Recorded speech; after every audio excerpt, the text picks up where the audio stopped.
வணக்கம் நண்பர்களே. ஆயுள் காப்பீடு எவ்வளவு முக்கியம் என்பதை அடிக்கடி நாம் கேள்விப்பட்டிருக்கிறோம். நாள்தோறும் பத்திரிகைகள் வாசிக்கிறோம். ஆனால் வாசிப்போடுதான் வாழ்க்கை காணாமல் போய்விடுகிறது. ஒவ்வொரு குடும்ப தலைவரும் தன்னுடைய குடும்பத்திற்கு என்ன சேர்த்து வைத்திருக்கிறார் என்பதை எப்பொழுது கேட்கிறார்கள்? உயிரோடு இருக்கும் போதா, மறைந்து போன பிறகா? யோசிக்க வேண்டிய தருணம். ஏன் காப்பீடு நமக்கு தேவை?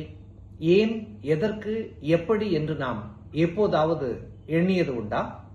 ஆயுள் காப்பீட்டின் அடித்தளம் வாழ்க்கையின் ஆதாரம் என்றால் அது மிகையல்ல நண்பர்களே.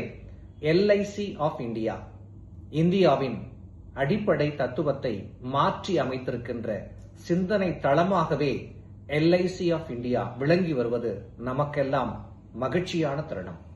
வாருங்கள், காப்பீட்டை தெரிந்து கொள்வோம். காப்பீடு செய்வதன் முக்கியத்துவத்தை உணர்வோம். அடுத்த காணொளியில் சந்திப்போம்.